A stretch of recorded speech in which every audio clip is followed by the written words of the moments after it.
Well, good morning, everybody. Hello and welcome in. It is Thursday with Longshore and McKnight. We are together. Wow, we don't do that very often at the Montgomery Regional Airport. Getting better the more you use it. Barry, how about this banner we got set up today? I love it. They always take care of us. Big shout out to our ladies who get up early. And they're the first thing when they get here, make sure Longshore and McKnight are taken care of, and they do take care of us. They take care of you as well, John. We're getting into the end of summer. Yep. Fall travel season is upon us.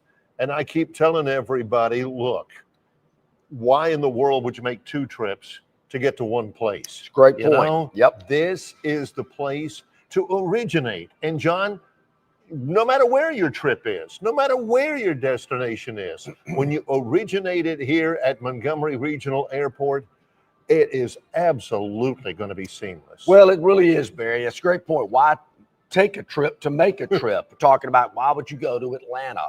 We talk about this so much. We've had so many of our viewers and listeners come back and tell us, you know, you guys are exactly right, because I thought I could beat the system. And you know what happened to me? I got caught in a traffic delay and or a construction zone on 85, and I missed my flight in Atlanta. Or I had to park 5 miles away in a remote parking lot, get on some shuttle van, and of course the driver was not going to help me with my luggage. I had a lot of it. And then I had to go to the airport, stand in long TSA lines over 30, 45 minutes, get on a train, go to my concourse, flight's delayed. It was headache after headache. And the worst part about it, when I came back, I was sitting there in Atlanta knowing I had to get in that shuttle van to go to that remote parking lot, to get in my car and drive home at 10 o'clock, 11 o'clock at night. And you know what? Got in another construction zone. Didn't get back to Montgomery till 2 a.m.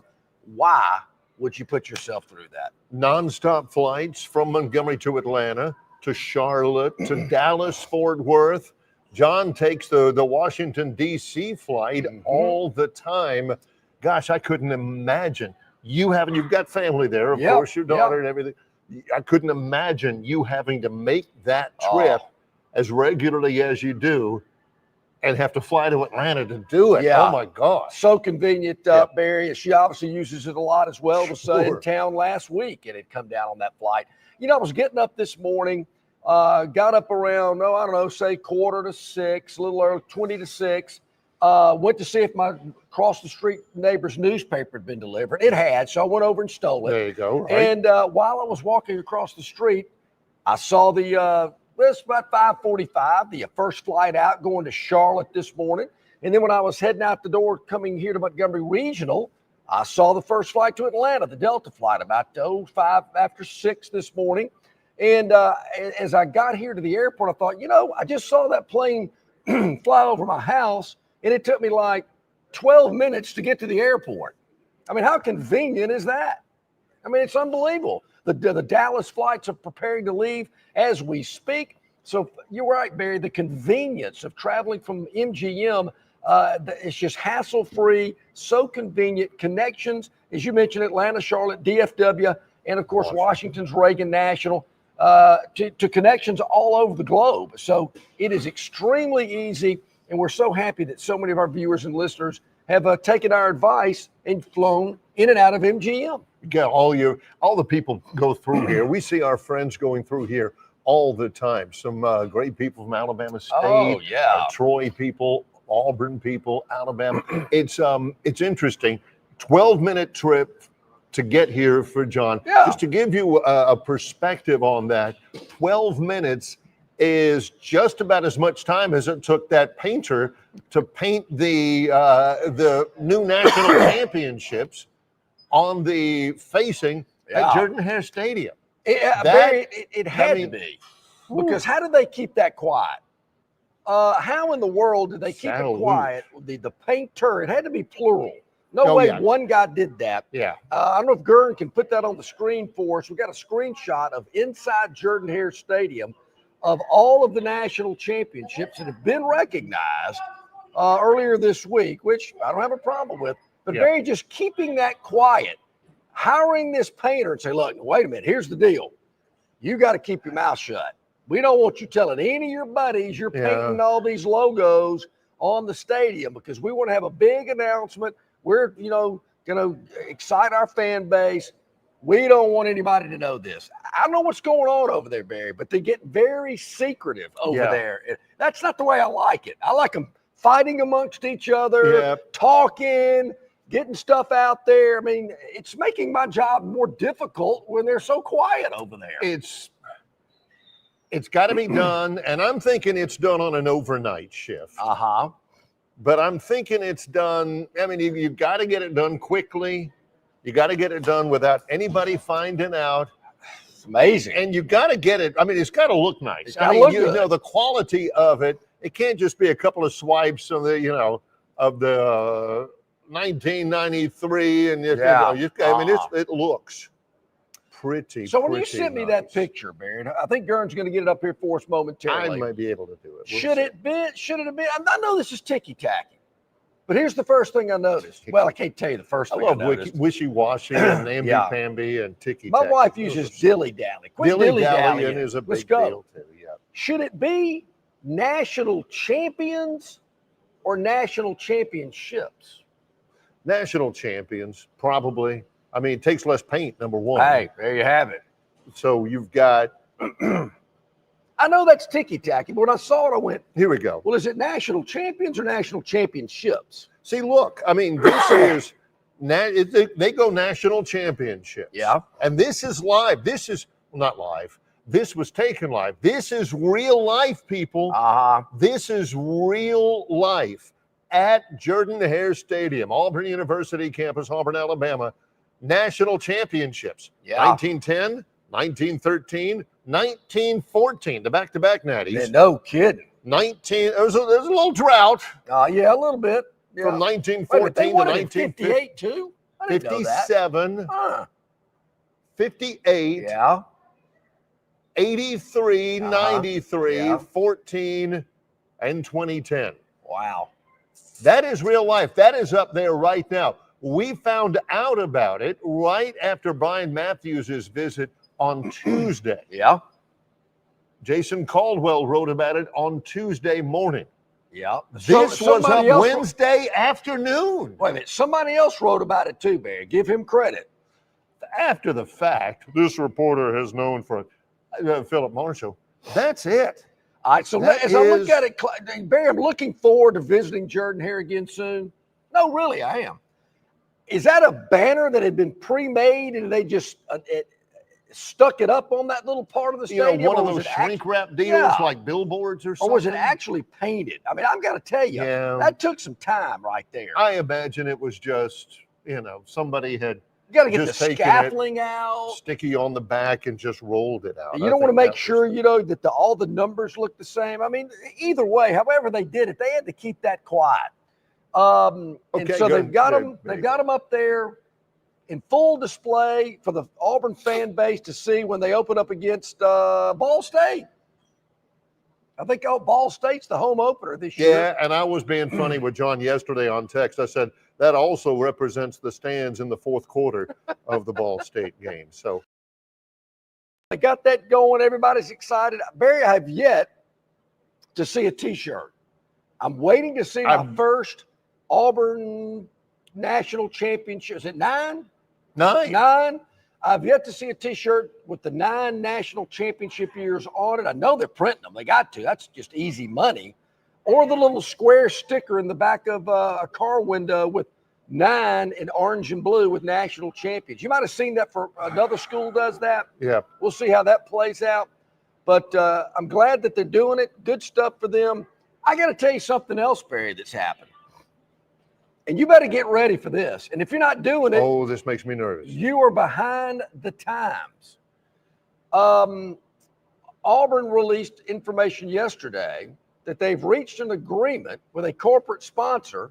I don't know how difficult it was to convince them to do this, but Yellowwood, the yellow fellow, is sponsoring Pat Dye Field at Jordan-Hare Stadium. And there will be a big logo of Pat Dye Field and the Yellowwood logo on the field at around the 25-yard line.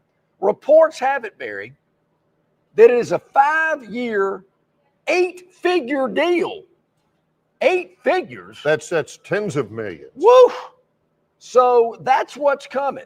And I know what some of you old guard are saying. I don't want them mucking up the field. I don't want all that stuff all over it. He said mucking. Yeah. For 8 figures, I don't care what you put on the field. Man.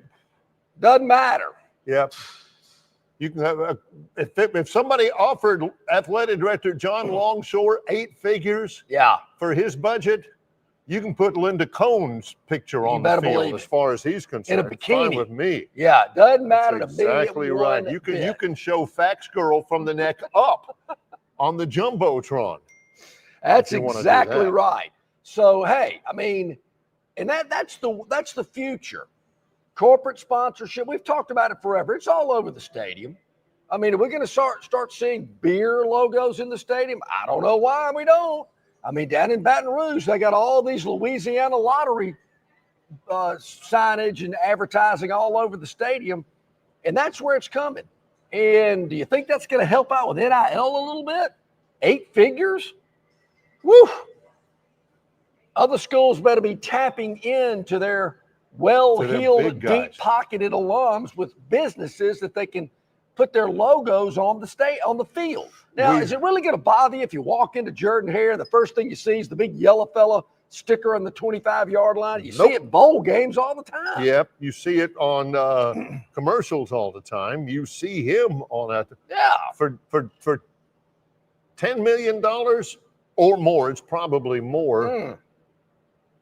Man, you can put a billboard, a full-size interstate billboard over my house if I'm John Cohen, you know? Sure. Absolutely. What if somebody, Barry, said, we're going to give you 8 figures, and not only do we want our logo on the 25-yard line, we want a little patch on the jersey as well that has our logo on it. And while you're at it, we want you to mix in some orange jerseys or navy blue helmets, or take those numbers off the helmets in Tuscaloosa.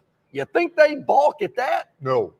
Well, if let's face it, if they did that in Tuscaloosa, you wouldn't have white helmets. You'd have yellow helmets. You know, you'd have that and the patch out there.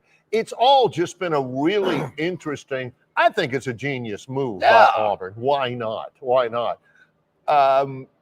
You've got a little bit more of a sense of pride among the fan base. Look, we're 9-time national champions over here. The fan base is geeked up. It's right before the season, which is not an accident.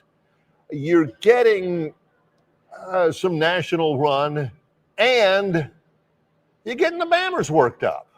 Tighter Inside. I mean, this is genius. TighterInsider.com. I am just spitting facts here. Okay, let's hear it. The forum, the open forum, which I don't read much, but I love when I do. The huddle? You know, it's like eating oysters Rockefeller. You can't do it every day, but when you do, I mean, it's enjoyable. Yeah. Here's the deal. This is the first little bit from TighterInsider.com. Oh, yeah. All my barn employees were mad about the Natty claim yesterday. That's from THM. He ain't got any employees. THM is working in the loading dock somewhere. All my barn employees were mad about the Natty claim yesterday. Jake89 says, I kind of feel bad for those non-bug eating Aubs that are somewhat chafed. Kyle Guy says, if I were an Auburn fan, I would seriously be humiliated by this latest stunt. Now, wait From a minute. the 25 says, joke, they are trash. Amongst other things, I'm just glad that after 115 years, the 1910 team can get over being shut out by Texas and can celebrate that 6-0 win over Mississippi A&M. That's not picking and choosing. No. Those are like the first 5 or 6 of them on there. Now, let me tell you what's going to happen. Excellent. A week from tomorrow night, if things don't go Auburn's way in Waco, then go to Tighter Insider. That's where you want to read it. Yep. Oh, yeah, look at that. All worked up about those natties, and they get beat out there in Waco. That's what you're going to see. We're getting close. There's a little bit more of an upsurge in the back and forth between Auburn and Alabama fans. There's scrimmages and practice reports and guys from both sides saying, I really hear that starting left guard his job's in jeopardy because of a turf toe. All that kind of stuff.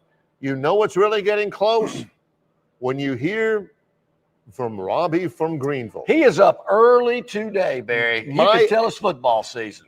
He says, my SEC, Robbie gets excited on the keyboard. Yeah, he does. He says, my SEC championship prediction is Texas over Alabama. Okay.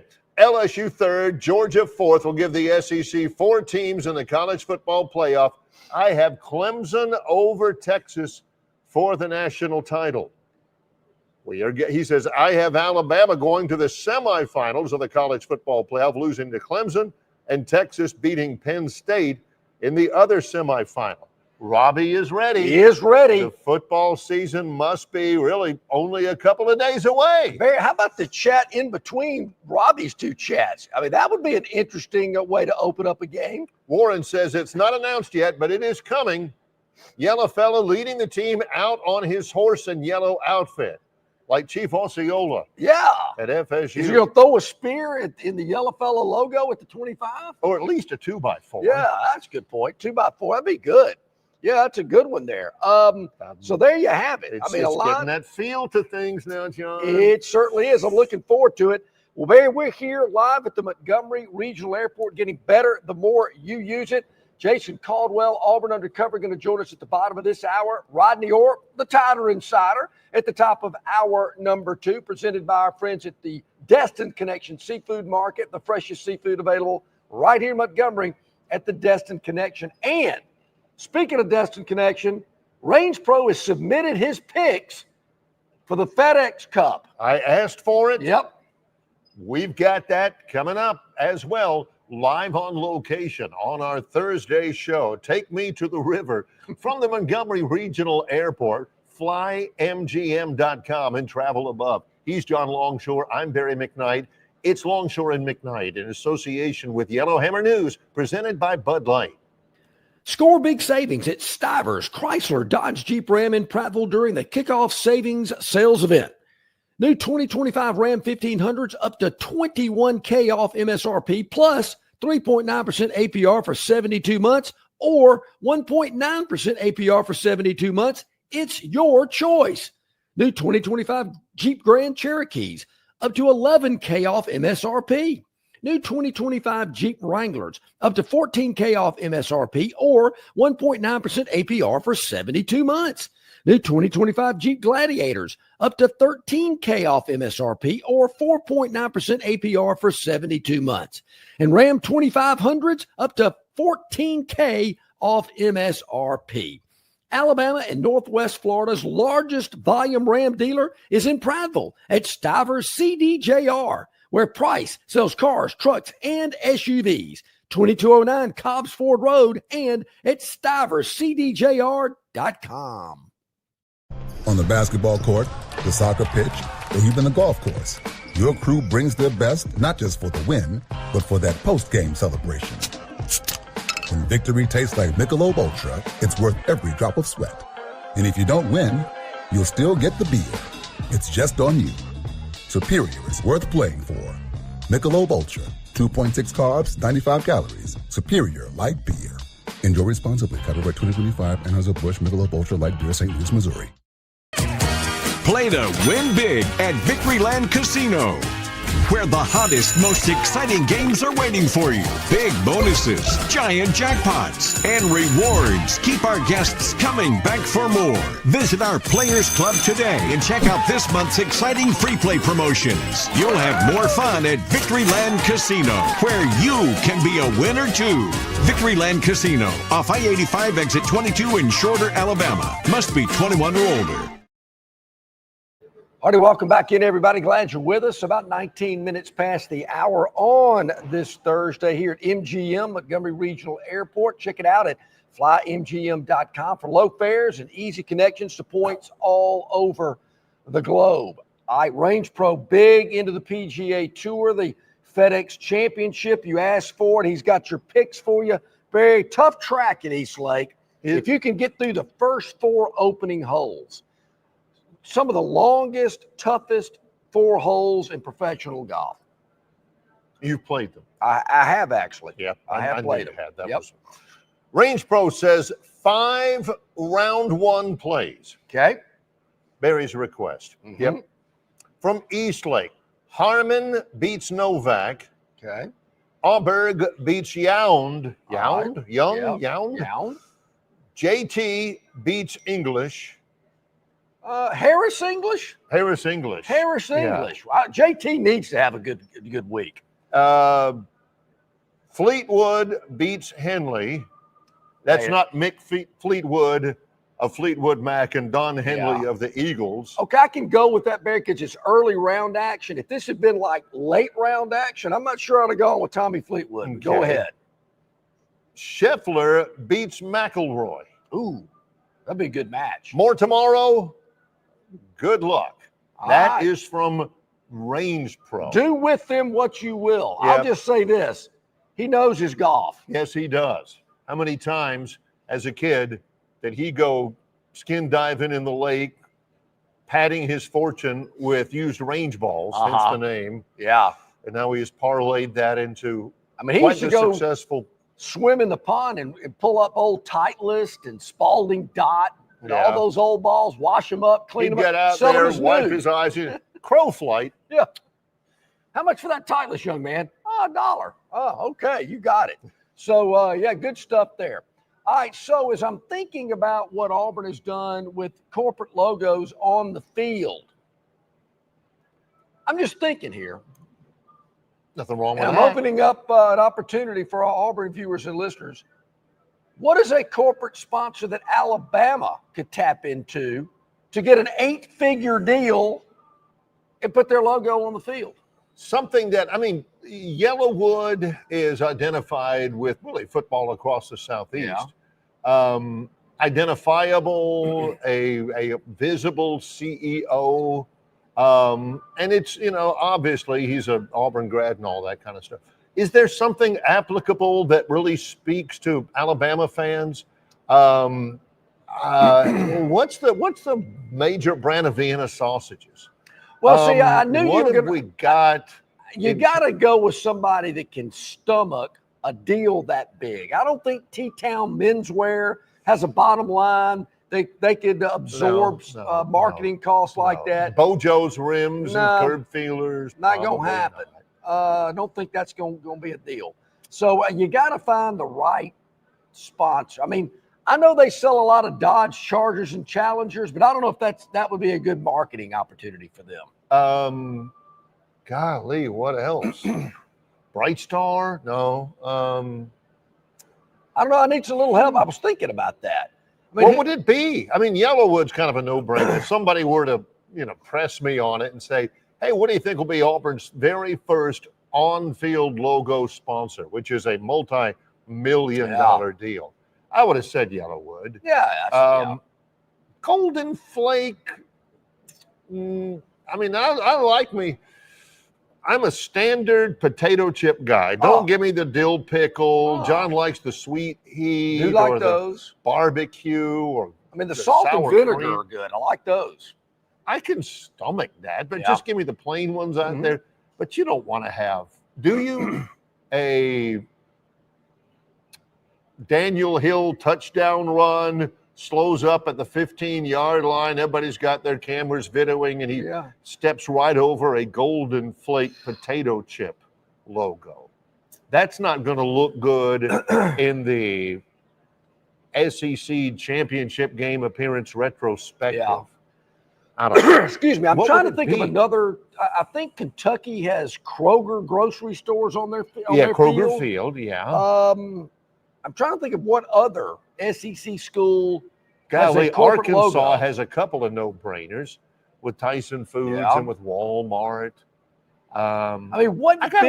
What big company or corporation has really ties to Al? And I know there's got to be. I'm just, I'm thinking of a lot of, I don't know, maybe law firms or maybe businesses that maybe you don't see advertised that much. But what is a Yellowwood type company that could be a sponsor similar to what Yellowwood's doing to get Auburn. I mean, Golden Flake is, I don't know what the alumni connections are with Golden Flake in Alabama. I mean, I'm thinking of Mercedes-Benz, which is right down the road. I'm thinking, but are they going to do that? Tomorrow, when we're at Stivers, Chrysler, Dodge, Jeep, Ram, in Prattville, can we get Barbecue Bob over there to kind of run it by him about Dreamland? I wonder about that. Dreamland would be. Or is it, do you really even have to have any connection to the university? Because in this day and age, it's all about exposure. It's all about marketing. How many eyeballs are watching your product? Mm-hmm. Well, Alabama's pretty well known. You would think there'd be a lot of people that would want to jump at the opportunity to have their logo on a field for a program and a team that is spotlighted and highlighted quite a bit. 8 figures over 5 years. That's a pretty tall order. And I don't know what it costs to put Caesar's Palace on the Superdome or Mercedes-Benz on the stadium in Atlanta or some of these other stadiums around the country. It's a lot. But I'm telling you, that's where we're headed. Yeah. And if you don't like logos on the field, you better get used to it. Yeah. Plainsman Preston says, I don't want NCAA to become NASDAQ. Well, get ready. I don't want arthritis, but it's probably coming. I don't want my back to hurt whenever I get up in the morning, That's just the way it is. And that Some things will never change. I mean, this is, I'm just telling you, I'm not disagreeing with you, Plainsman Preston, but it's going to happen. I mean, do we really, I like it personally, but the piped in music, the light shows, the way college football games are put on today compared to the 80s. When I think about Bryant-Denny Stadium in the mid-'80s when I was a student with 59,000 seats, we're going to Birmingham 2 or 3 times a year because that's where the big games were played. College football is totally different. I mean, I look back, Barry. There were no skyboxes, not one. Nobody even knew what a skybox was. In the game day atmosphere in Tuscaloosa in the mid-'80s, nothing compared to what it is today. It doesn't even look the same. Not even the same. Did anybody imagine that? So you can only just wonder and think about, well, man, what is it coming to? I'm telling you what it's coming to. What you saw at Auburn yesterday. What'll you have in Alabama? Because it's coming. It's coming. Curtis, rapid fire. Curtis has a couple. Bryce Field. Not after Bryce Young. No. Is that but didn't they move Bryce? Because the university is actually, it's beautiful. They redid it. That area right at McFarland where it intersects with Paul Bryant Drive. So I don't even know where Bryce is anymore. Mercedes-Benz? I've thought about that one because it's right down the road. Mercedes likes to put their logo on professional stadiums. I don't know. Some sort of ink factory, the tattoos. Could be. I don't get this one. Nutrisystem? No. So somebody somewhere. Camel's Marlboro 100. No, it's Chesterfields, right? Yeah. Is it Chesterfields? That's what Coach Bryant Unfiltered Chesterfields? Yes. And George Dickel. You better not put George Dickel. Yeah, I'm not sure George Dickel is even around anymore. I like it, Curtis. I like it. Let me ask you this. Would it be okay? Would it pass the smell test, if you will? Yeah. If they put a logo of a beer company on the field? I mean, they sell beer at the games. You can get it in Auburn, in Tuscaloosa. Would it be okay to put the logo on the field? They advertise it during the telecasts. They advertise it during the radio broadcasts. I promise you, I've heard them. Why not? When we come back, so many big news items to get to. Jason Caldwell with at auburnundercover.com. We'll do that when we return live at the Montgomery Regional Airport. It's Longshore and McKnight in association with Yellowhammer News, presented by Bud Light. Phoenix Physical Therapy is ready to help patients recover, recharge, and rise. They develop a customized therapy plan for each patient to get them back to enjoying their favorite activities. Their experienced team is committed to providing exceptional care in a professional environment. Whether you're looking to prevent or treat an injury, recover from a recent illness, or recuperate from surgery, schedule an appointment with our clinic and take advantage of our physical therapy, athletic training, workers' comp, and employer solutions service. Experience elevated physical therapy today. Call Phoenix Physical Therapy at 239-9316. That's 239-9316. Summer's here, and so too are its many My challenges. father had a Coke town, so when Heat I'm that 10, won't this is quit, beers that won't fit, hammocks that won't hammock, screen doors that appear out of nowhere, flips that flop a little too much. That's why it's important to keep it simple. Keep it cool, keep them coming, and keep it easy. Easy to drink, easy to enjoy. Bud Light. Jim Massey's Cleaners and Laundry is an Alabama-based, family-owned and operated business that specializes in dry cleaning and laundry, serving the river region since 1941. There are 12 convenient locations across the river region. Find one close to you or call 481-1911 for free pickup and delivery. For 83 years, Central Alabama has trusted Jim Massey's Cleaners and Laundry. You should too. All righty, welcome back in, everybody. So glad you're with us on this Thursday. Longshore McKnight live at the Montgomery Regional Airport. Getting better the more you use it. Check it out. Low fares at flymgm.com. Hey, Jason Caldwell, Auburn Undercover, joining us as he does each and every Thursday. Glad to have him on. Jason, how you doing? I'm good, guys. How about y'all? Doing well. The very first time we heard anything at all about Auburn claiming the new national championships, I think it was 7 of them, was from you breaking the story at auburnundercover.com. We are surprised, not necessarily that they did it, but at just how quiet it was. What's the timeline of that thing, Jason? Yeah, I kind of been hearing it for, I don't know, maybe a month and a half or so. Just kind of going, hey, look, this is going to happen. And then, kind of waiting to see, okay, is it legit going to be there? And my thing was, to me, there were already some in the media guide, but Auburn only had 2 in the stadium and 2 where you're like, hey, 57, 2010. So that was my thing. Is like, hey, this thing isn't, to me, it isn't real until they're there, until they're in Jordan-Hare Stadium. That's the thing. So there were, 5 that were already acknowledged by the NCAA record books. And so you had those, but they weren't really acknowledged. So to me, it's more acknowledging more than claiming to me. I think it was a thing where they're like, okay, process in place. But I think it's been since John Cohen got here. I think people have been going, look, we've been wanting to do this for 20 years and nobody has done it. And I think he looked at it. I think they did some research and said, hey, this is legitimate. We can do this. And so they started moving forward pretty quickly. You're right, Jason. We've been hearing about this for years and years, and now it's certainly happened. I think it's great. It's great to market it, great to promote it. Obviously, the fans like it as well. And I'm amazed. Barry sent me a picture yesterday. It's already inside the stadium. I mean, to keep that quiet. I mean, obviously somebody had to print it and paint it or whatever. That was amazing as well. Yeah, I think that's part of what I was kind of waiting on and been waiting on is like, hey, this thing, until it gets there, it's not real. And then I got word, hey, this thing's happening today.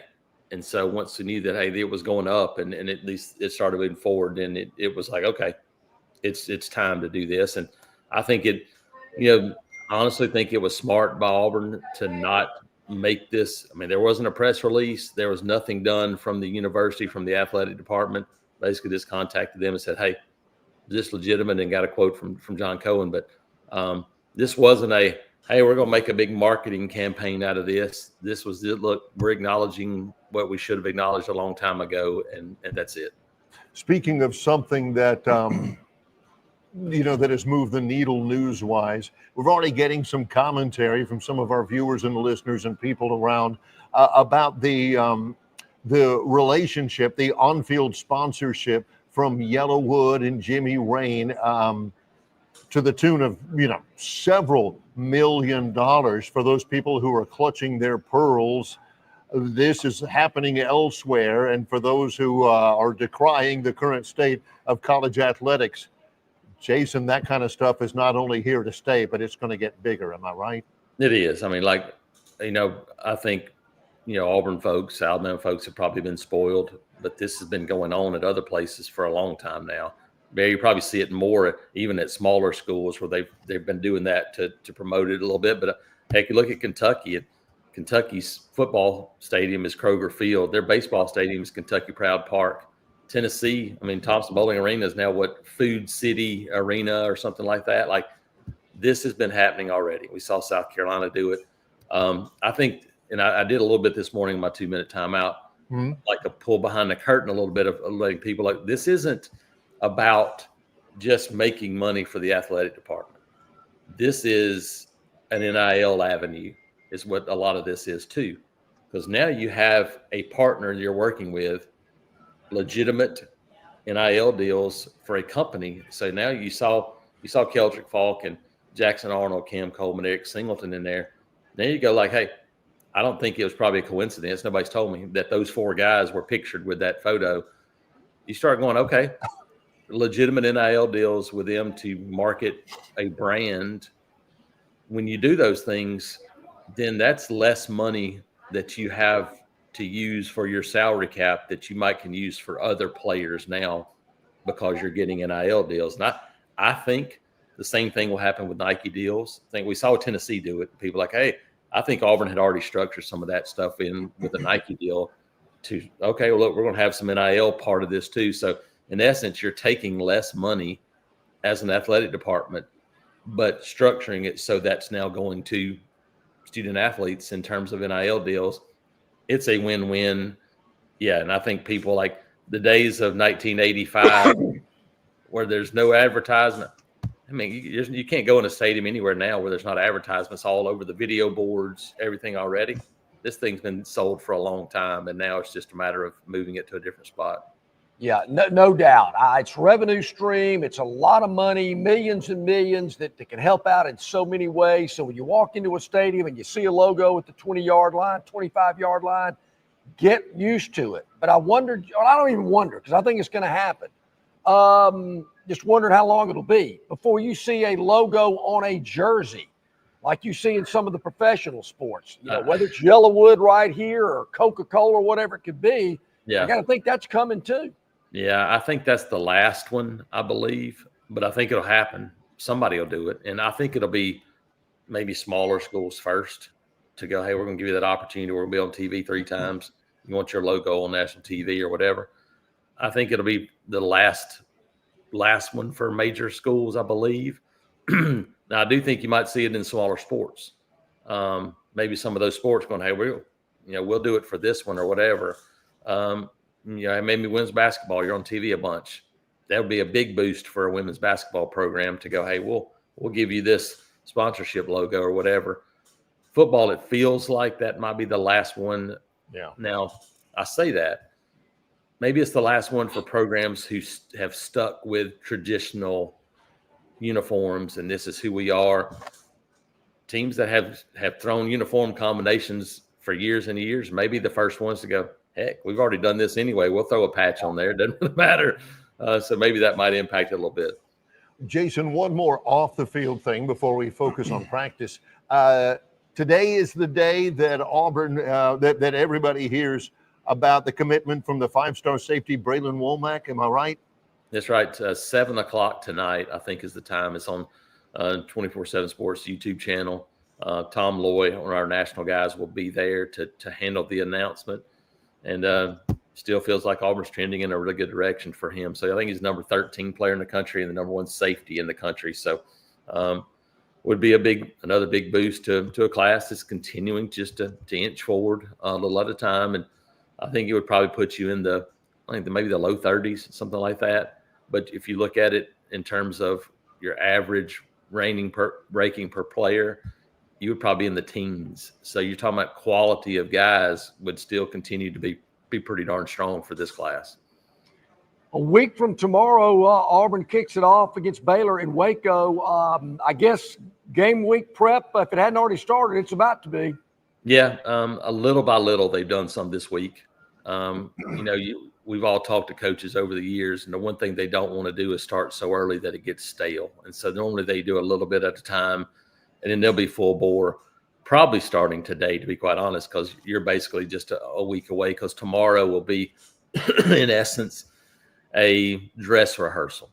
Tomorrow night, they'll go to Jordan-Hare Stadium and prepare for a 7 o'clock kickoff like they will for next Friday night. That means they'll have a pregame meal at 3:30. They'll do, walkthroughs like they will do in a hotel, next week.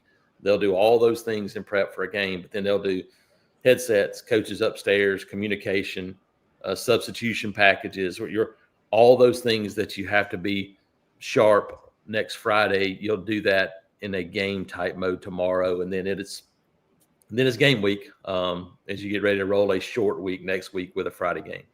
Jason Caldwell, we always depend on him to kind of cut through the smoke and to listen through the noise. We've already asked you questions about Hugh Freeze and his first down play calls and his second down and third down and all that, and you've cut through all of that. Freeze, gosh sakes, throwing his visor at practice.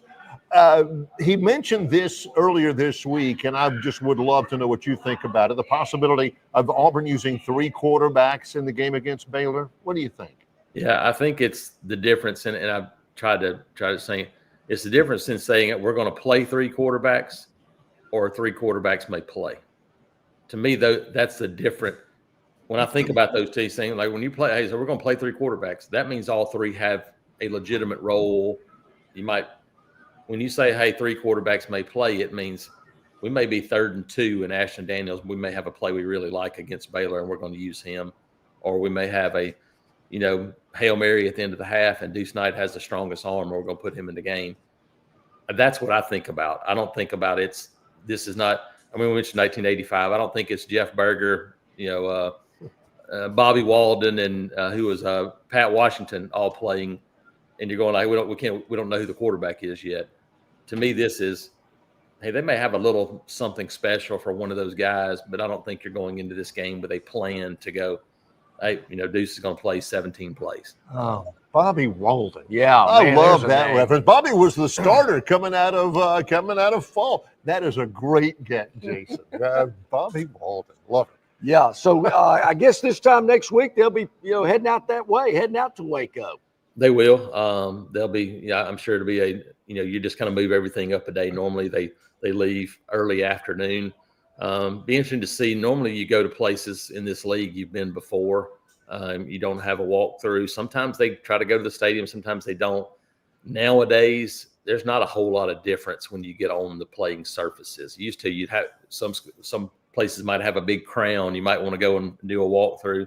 Nowadays, they're all very similar. They're all going to be loud, and so now they usually just kind of do walkthroughs in the hotel and do those things and get ready to roll on a Friday. And a different feel on a Friday because you don't have football games going on. You don't have all those things that you normally can help you pass the time on a Saturday to get ready for a night game.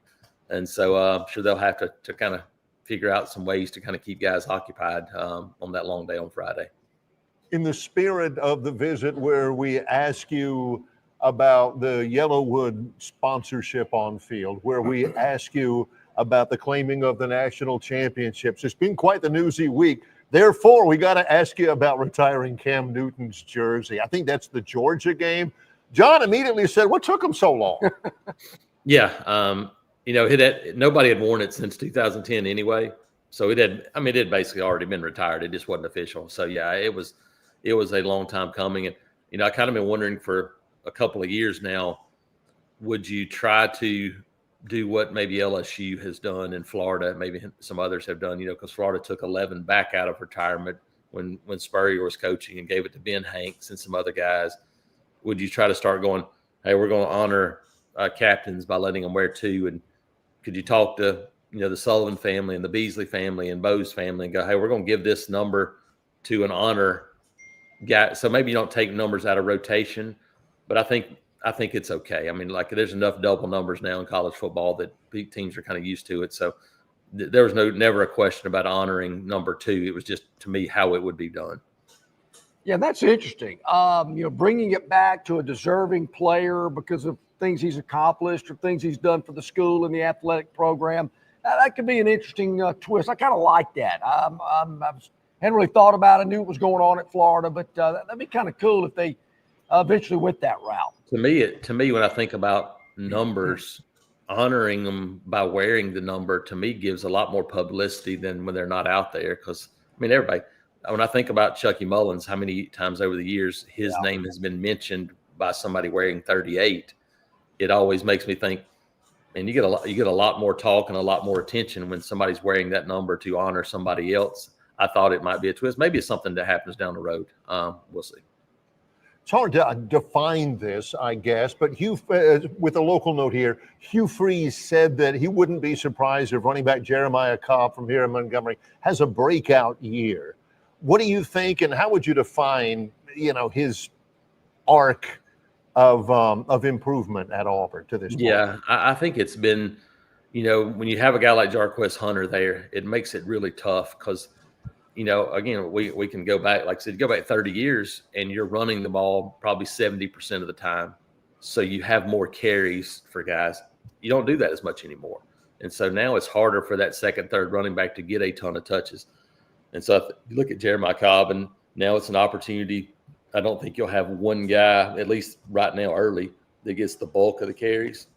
But I think his versatility, again, I've been watching him for a long time. He's got great hands. He can catch the ball exceptionally well out of the backfield. I think in this day and age, that's a guy that becomes a weapon. And so you start to look at the way he's used. He's gotten bigger and stronger. He's always had the ability to run, and he's fast. And so I think the combination there is a guy that they like to fit in this style of offense, especially with a guy like Jackson Arnold, who's not whoever it is, all three quarterbacks can run. And so you go the added dimension of that runner to have a guy like Jeremiah Cobb in there. You're going to get some one-on-one opportunities across the board, really everywhere in this offense. And I think that's something that probably excites them. Well, we're getting close. Just a little more than a week for the first game to kick off on the road in Waco. A lot of game-type preparation. You mentioned kind of having simulating a real game tomorrow. So, yeah, we're here. We're getting ready. Looking forward to it. Yeah, I think so, too. It's been a month, almost a month where these teams have been practicing, and camp is just a long time. And I think nowadays, because there's so much information out there, I think it's created even more of anxiety for fans because you're like, have people going, I'm tired of talk. They just need to win a football game. I'm like, well, they can't win one until they play one. So there's nothing else we can do but talk about it. That's it. We can't do anything else until they play. We're finally close enough now that you can start to feel a little bit. And just looked at the weather. Waco, 93, 73. So I guess all things considered, that's about as good as you can hope for in Waco, Texas in August. So I think it'll be okay. With all the run-up going on, Jason's been busy with multimedia, new Auburn Undercover podcast with Christian Clemente talking about recruiting. Jason's already mentioned the 2-minute timeout. So much content available on the website for really anything having to do with Auburn athletics. How do people access it? Yep, like I said, check us out, auburnundercover.com, part of the 24/7 network, and still leading up to the first game, still been 50% off. So we've had this run for a few weeks. Folks that haven't subscribed before, you can do it for half price, and that's for a full year. You get Paramount Plus with it too. So I know there's some things on Paramount Plus that people like to watch, so you can double up and get that subscription too. That makes a pretty good deal. Awesome. Jason, thank you so much, my friend. We look forward to speaking to you again next week. Thanks, guys. Appreciate it. Thank you. Man, great insight. Social media at ITAT Jason. This is, the beginning of preseason camp is the worst. The worst. Yeah. You're not in 100% game shape. It's hot. They're trying to weed out the guys and everything. I'll submit to you. Everybody says, if you can survive that, man, it's the last week and a half, 2 weeks before the season starts. That's the hardest to me. You're like, I am so tired of seeing that guy across the line from me for 18, 20 reps in a row. I'm ready. Can we play somebody else? That's one of the reasons why John Sumrall and Hugh Freeze were talking about, how about we just have some, like preseason games in spring, because everybody right now, Jason's totally right, sick to death of repping and running again. And gosh, can we play somebody? And I've heard a lot about, will week 0 become week 1? We just moved the season up a week and we'll start college football this weekend. Yeah. That'd be great, but they're still going to push back preseason camp. They're not going to shorten preseason camp because the season started a week early. No, that will never happen. I don't care when they play. They can move it back to mid-September. Yeah. But I do, we talk about this. We leave SEC media days. Everybody's excited, a lot of talk, rekindling friendships and relationships. You get excited. Then you go through that lull before the first game starts. So maybe, a week earlier, it would help a little bit to kind of get things going if we did start it this week, which, of course, has historically been the week that high schools get started, which they will, I believe, tonight at Crampton Bowl. Yeah, we got a little action down there. So, I don't know, we'll see. But once it gets here, everybody's happy and excited. And, it's what is that? What did Carly Simon, anticipation? Or is it constipation? No, anticipation. Anticipation. That's what sold a lot of ketchup, I remember. Hey, speaking of the football season, we're here at the Montgomery Regional Airport. They have a new American Airlines flight that'll go between MGM and St. Louis Lambert International this October. Mm-hmm. In case you might want to go to that Auburn, Missouri game in Columbia on October the 18th.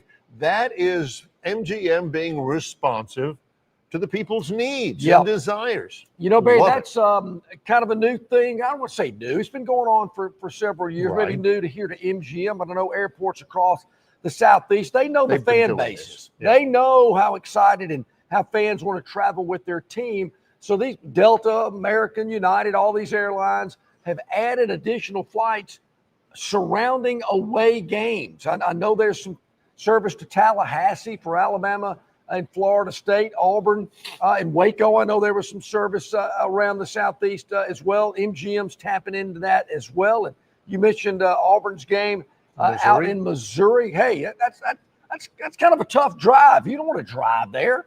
Fly there from MGM. Why not? We're at the Montgomery Regional Airport, Longshore and McKnight, in association with Yellowhammer News, presented by Bud Light. Located just 8 miles north of Alabama's state capital, Capitol Hill features 3 18-hole championship courses. With more than 1,500 acres of golf and nature, the pure magnitude of this facility is amazing and allows each course to be drastically different from the others. Capitol Hill also features an innovative 360-degree driving range, 400 yards in diameter. Capitol Hill offers a fully stocked pro shop with the latest equipment and apparel. Great food and beverages in the clubhouse can be enjoyed both before and after your round. Get your group together and hit the trail. Go to rtjgolf.com/Capitol Hill for tee times and more information.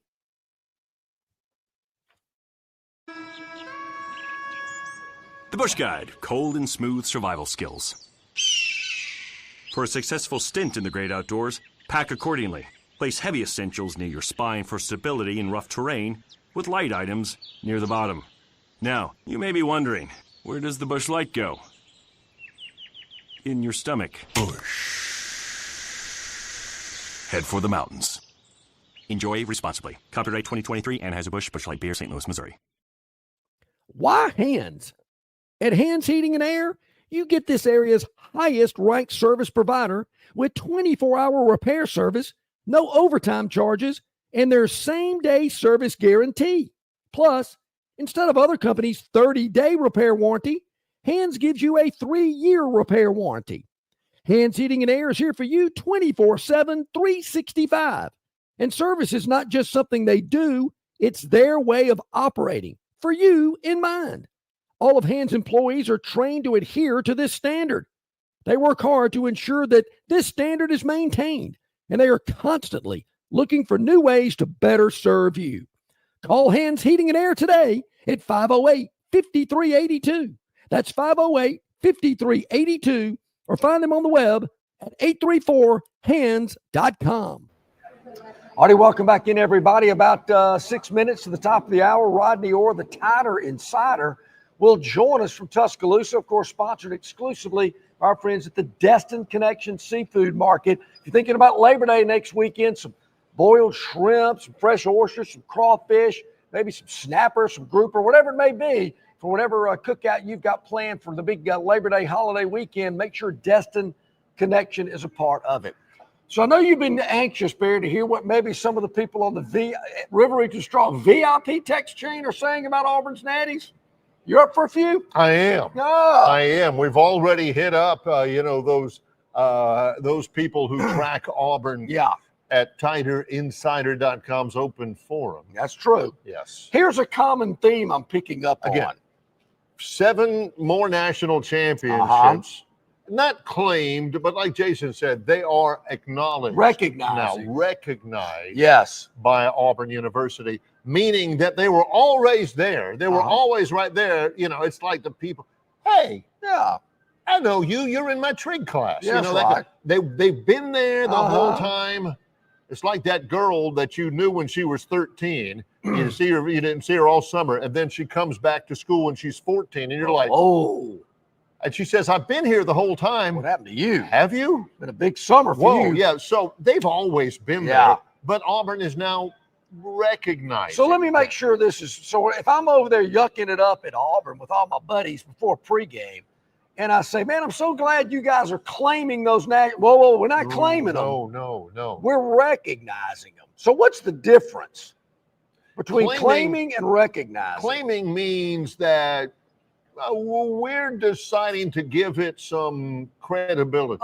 We're deciding to make them ours. Okay. Recognizing is those were always ours, but like the statement from John Cohen said, we had been strictly recognizing Associated Press national championships. Yeah.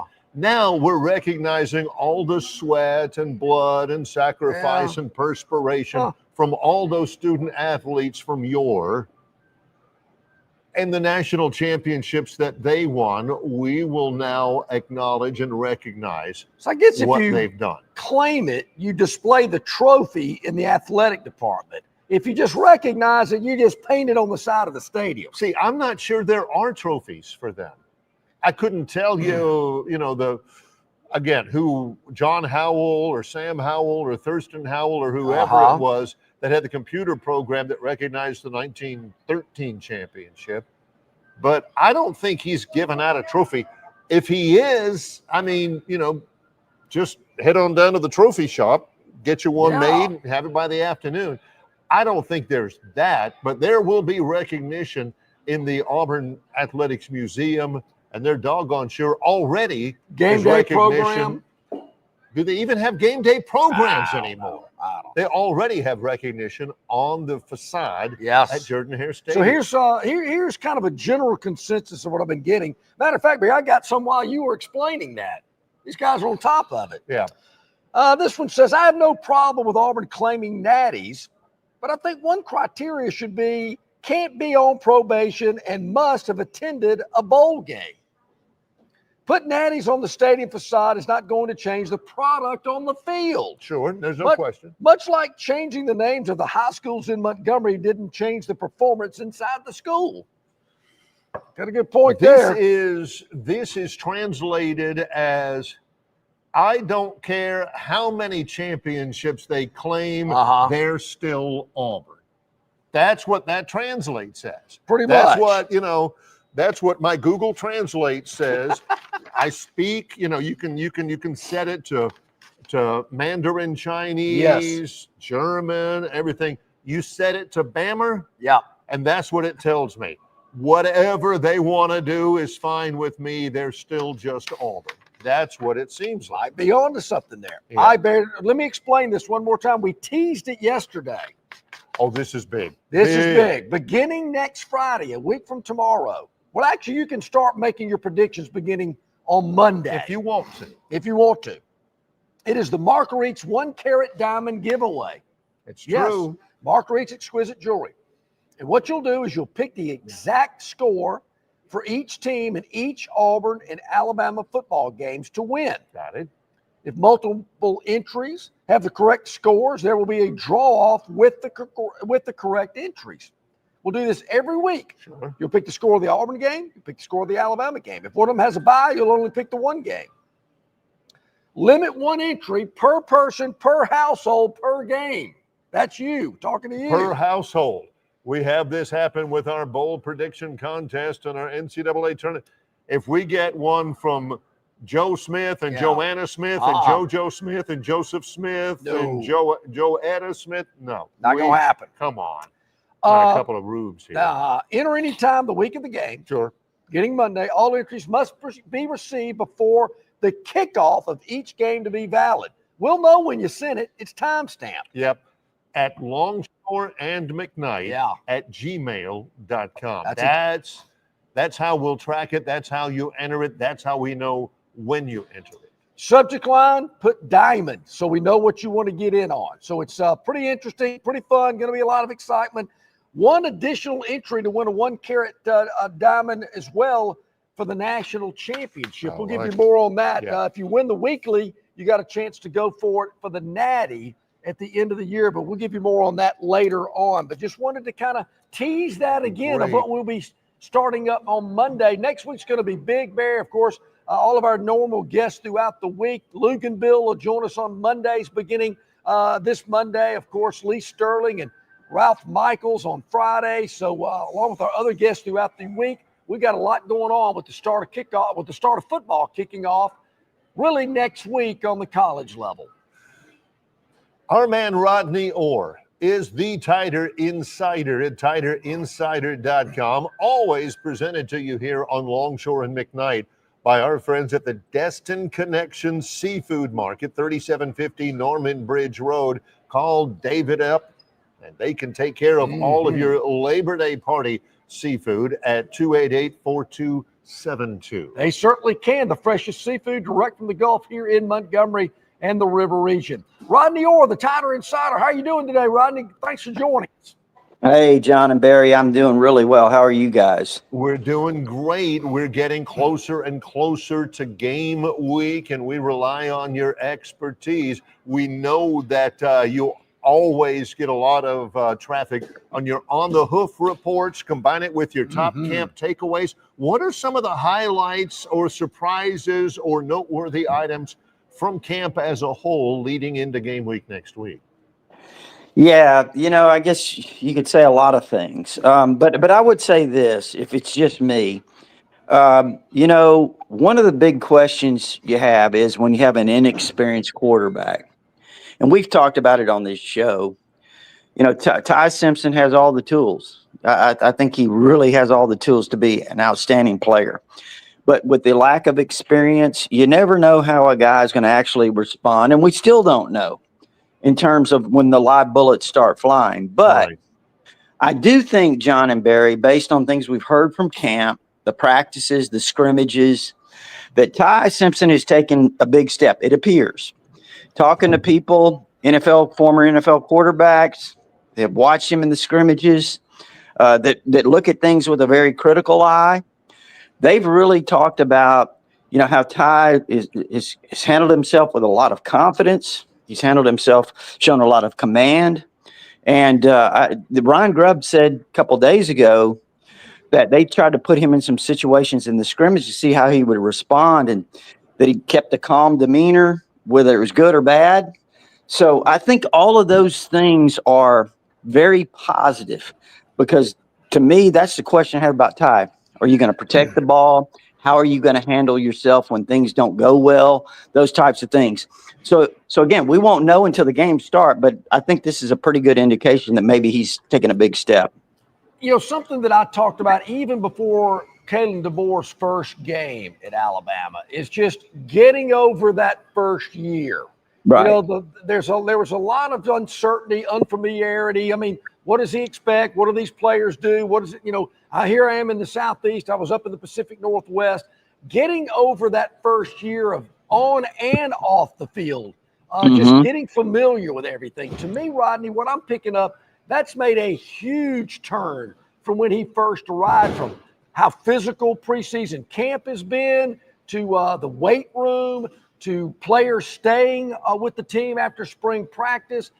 To me, that's what I'm picking up on, is just things have kind of changed in a year's period. Not to say they were overly bad, but I just think there's a little bit more solidarity there in Tuscaloosa maybe than there was 365 days ago. I don't think there's any question about that. And yeah, we've touched on that too. And I think that was part of just the transition, as you called it, as it is. I think that there were so many things going on at that time. The bullets were really flying at him in different directions. And it takes that year. I think I said this once before on the show that Urban Meyer said that when you make a coaching change at a major program like Alabama, Ohio State, wherever, that if the coach you're hiring is from the outside, you're basically giving a year away. You're conceding that first year because all of the change is going to be too much to kind of have to live up to the expectations. And for example, they hired Ryan Day, and Ryan Day was within the program. Well, it was just kind of they just continued to march along. So that first year is really difficult, and I think everything you said, John, is accurate. Let me ask you about this as far as the aftermath of the injury to Jam Miller. It's certainly disappointing because you had mentioned before how hard he had worked during the offseason.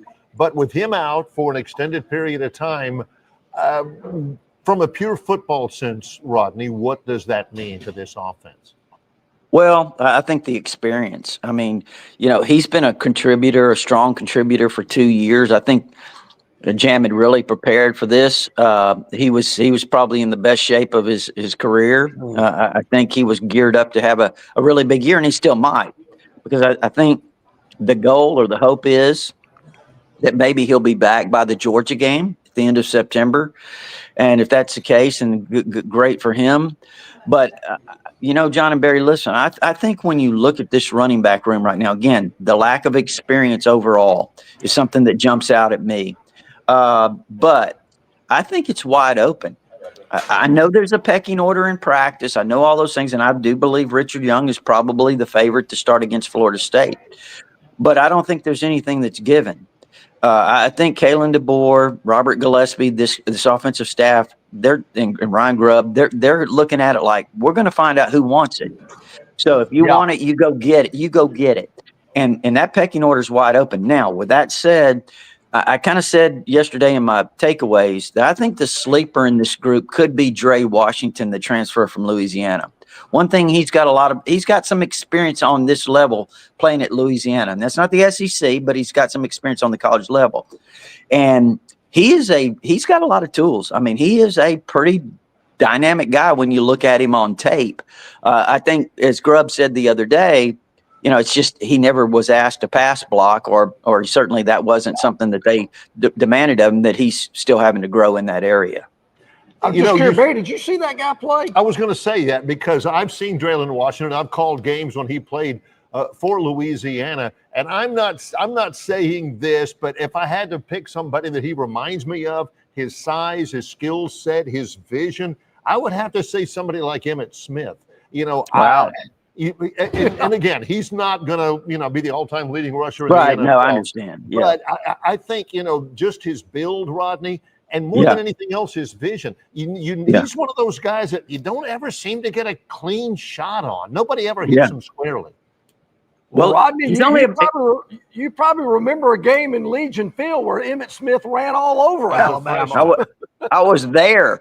Me too. That was it. Yeah. That was his coming out party in 1987. Yeah, Dre Washington's only. I know they list him at 5'9". I don't think he's that tall. I mean, he looks more like about 5'8", maybe, but he is a 215-pound bowling pin. I mean, he is, and like you said, Barry, he's got really quick feet and the vision, as you mentioned. So it's going to be interesting to see. I think Richard Young, but now look, before we end this running back, I got to mention Daniel Hill. Yeah. You know, he's the 240-pound sledgehammer we've been talking about since spring. And listen, he moves pretty well for his size. I mean, he's got some agility. He can go sideways really well. He catches the ball extremely well. So Daniel Hill's probably a guy that's going to get a ton of carries, I would think. Are there any freshmen that maybe stand a better chance of seeing the field early than others? You're talking about overall, yeah. No, I think Dejon Lee at corner would be one. You know, obviously, he's had a tremendous camp, and he was tremendous in the spring too. Now, again, that's a loaded secondary, but Ivan Taylor's another one back there at safety. We talked about him in our update yesterday. But those guys are going to get rotated in because they plan on rotating players. And I think that's really big. You know, offensively, depends on how they want to do the offensive line. Are they going to rotate some guys in? They don't seem to be afraid to do that. If they do, I think Michael Carroll and Jackson Lloyd at the tackles, you could see them getting some experience. You know, I don't know that A.K. Deer at running back, he flashed a little Jahmyr Gibbs is what the scrimmage observers tell me from last Saturday. Now, again, picking up all the other nuances of the position is something that he's probably still working on, pass blocking, et cetera, blitz pickup, that type of thing. You know, and then Caleb Edwards at tight end, Marshall Pritchett at tight end. Those are a couple of guys that I know they're really high on. Obviously, Latsier Brooks has been a little banged up. Hadn't heard as much from him in camp because of that. He's very dynamic. And Derek Meadows, 6'6" wide receiver. I mean, we could go on and on. Keelan Russell. This is a heck of a class. Yeah. I think, John and Barry, listen, I think that going back to the early part of the summer, the buzz coming out of the complex over there was they felt like they, quote unquote, hit the ball out of the park with this group. So pass protect, back to Jam Miller for a second. To me, that was one of his biggest strengths compared to the other running backs, was able to pick up those blitz packages. Man, how do you teach these other guys how to block in such a short period of time? Yeah, and you know, again, it's something that I'm sure obviously they've been really emphasizing that, you know, since spring. I just don't know the level of those guys in terms of that part of the game. Because it's, you know, obviously we don't get to watch that. And so, but it is interesting and it's huge. I mean, listen, Derrick Henry, when he first got here, you guys remember this. All they ever did in high school was turn around and pitch it to Derrick. You know, so that's what you do to these really good running backs. And same thing with A.K. Deer coming out of high school. All he did, they just handed the ball to him. So this is a new part of the game that they have to learn and kind of conquer. Kind of like Sean Alexander. I remember right? No, you're 100%. You are 100% correct. You are 100% correct. I remember that because my comment, you know, whenever they were talking about, you know, him having to earn more playing time by learning how to pass block, he wasn't a great blocker, and I said, well, Cindy Crawford's got a mole on her, you know, I mean she still looks good. That's exactly right. Yeah, no doubt. Yeah. Rodney, off the field a little bit, I guess. Well, maybe didn't off the field. We talked this morning. Auburn has reportedly struck up a 5-year, 8-figure deal with a corporate sponsor, Yellowwood, who is a big Auburn alum and trustee. And their logo is going to be on the field at Jordan-Hare. When's that going to happen in Tuscaloosa? And should it? And should it? I think it's going to. I think they'll have to. I think every school out there is going to look for every revenue stream they can get. And who would be a potential sponsor for something like that? You know, heck, that's a great question. You know, will it? I think we're almost past the point of saying should it, you know, because it's inevitable, it seems, you know. Should it?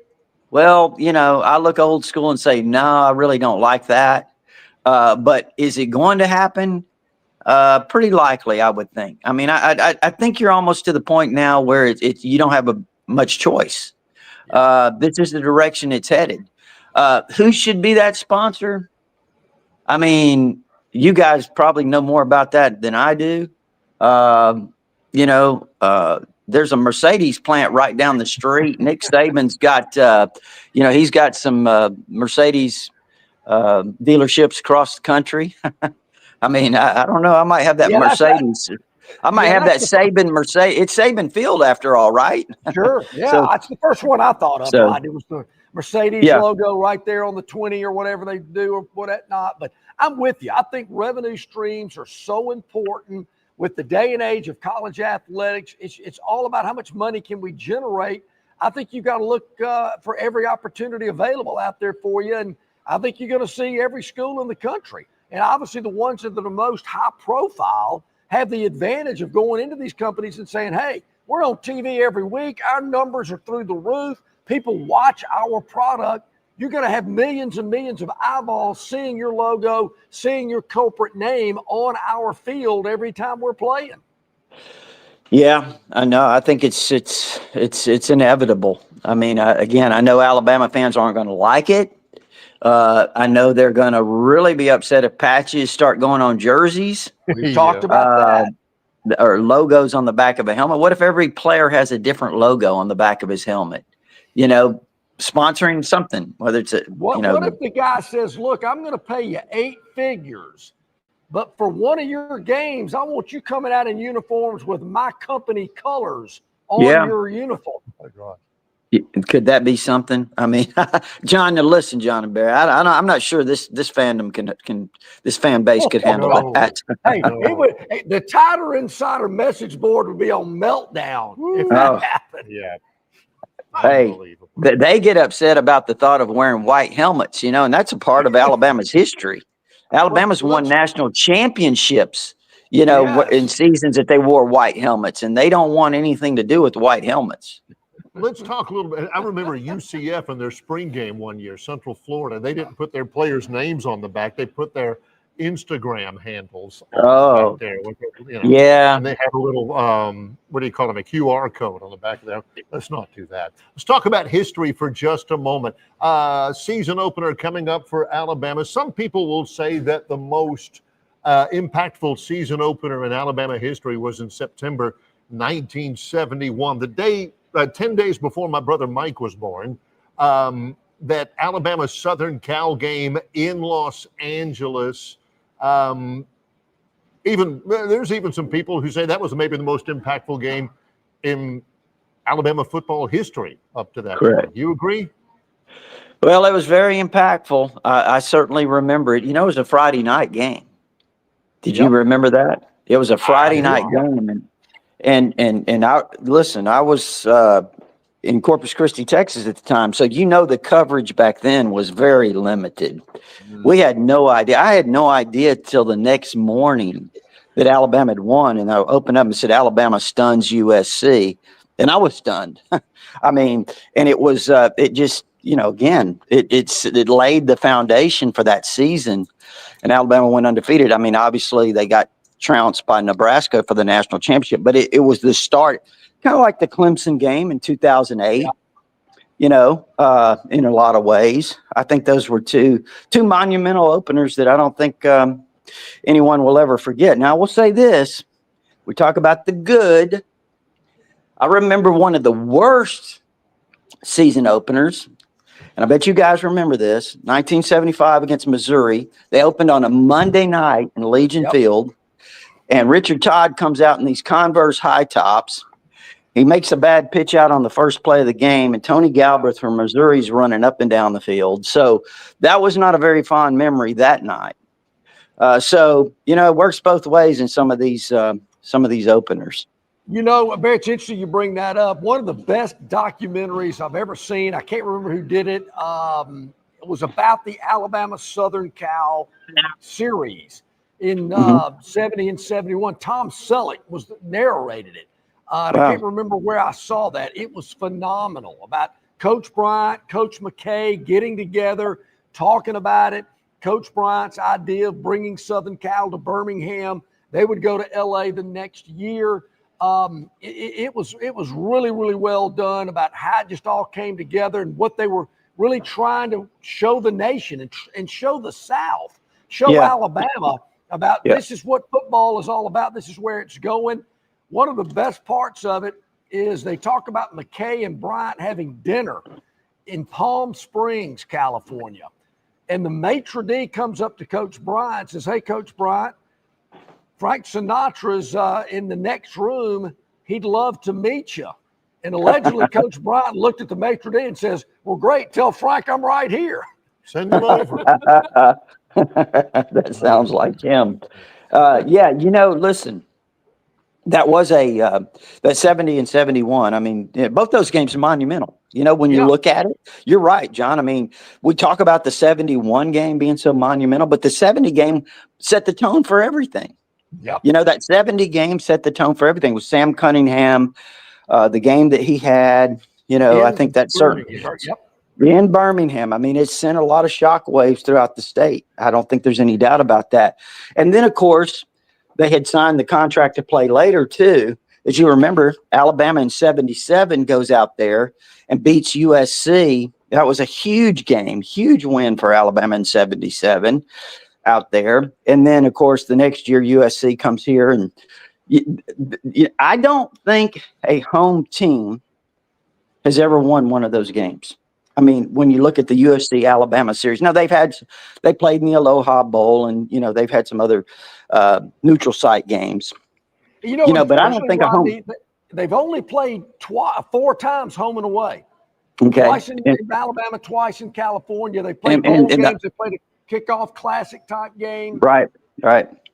Yep. I remember that game you're talking about. I kept thinking, Alabama realizes Charles Wright is eligible to be tackled. He is. Yes.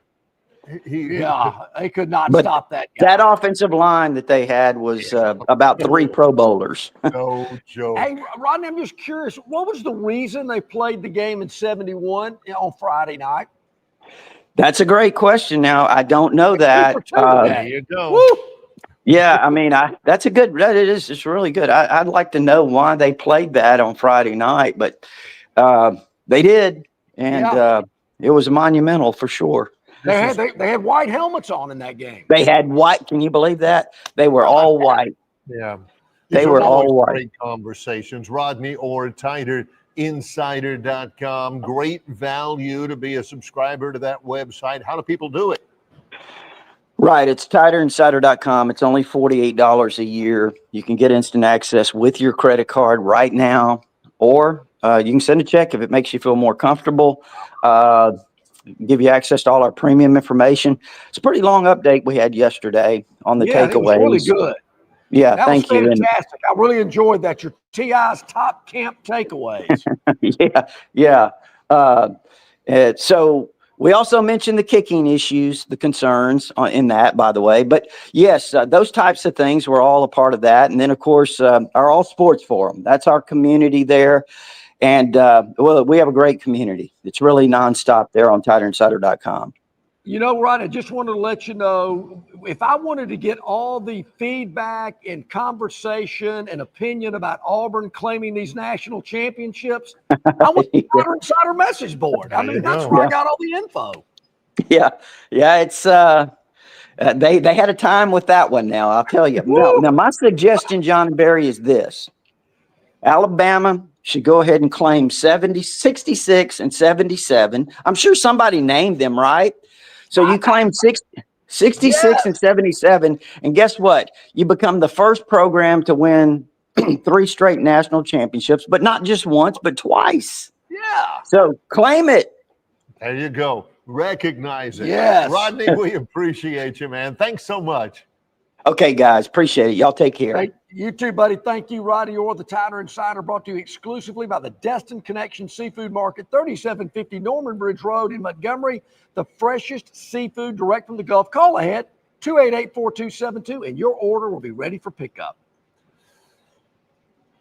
A lot of good stuff on the River Region What was the time there? Yeah, we went. Part of it's my fault. I asked him a history question, and of course, John really sat up in his chair. Oh, yeah. Oh, I remember. I was there. Oh, That man. kind of stuff. That I really want to gets know it why going. they played that game on a Friday. I knew that, but I've just never known why. Somebody, I think, once told me that it would take an act of God or an unforeseen natural disaster Labor Day to move weekend. it away off of, to move it to a weekday or a week. That was holidays, Thanksgiving, that stuff like, but not regular season. Not gonna happen. Yeah, because there's standards about that. Yes. Except for that one time. Yeah. And then of course there was that other time. Sure. And, when that happened, here was the reason behind that. Yes.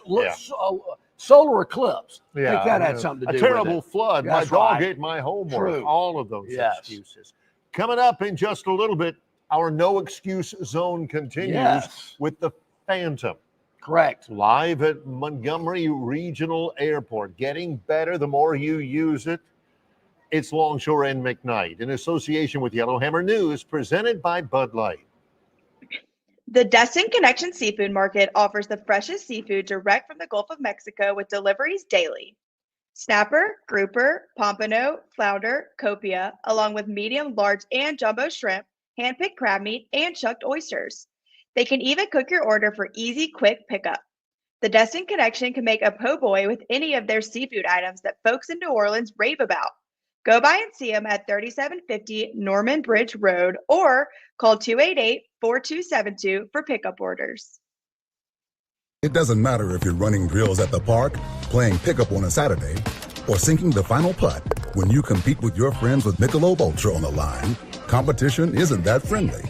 The trash talk, next level, and the stakes, those are crystal clear. With only 95 calories and superior smooth taste, it's the ultimate trophy. Superior is worth playing for. Michelob Ultra, superior light beer. Enjoy responsibly. Copyright 2025, Anheuser-Busch Michelob Ultra Light Beer, St. Louis, Missouri. At Dixie Overhead Door, we specialize in top-quality garage door solutions for homes across Alabama and Georgia. In need of a garage door repair or a brand new garage door installation, our expert team delivers fast, reliable service with local expertise that you can trust, providing customized solutions and exceptional care every step of the way. Visit us today at DixieOverheadDoor.com and experience the Dixie difference.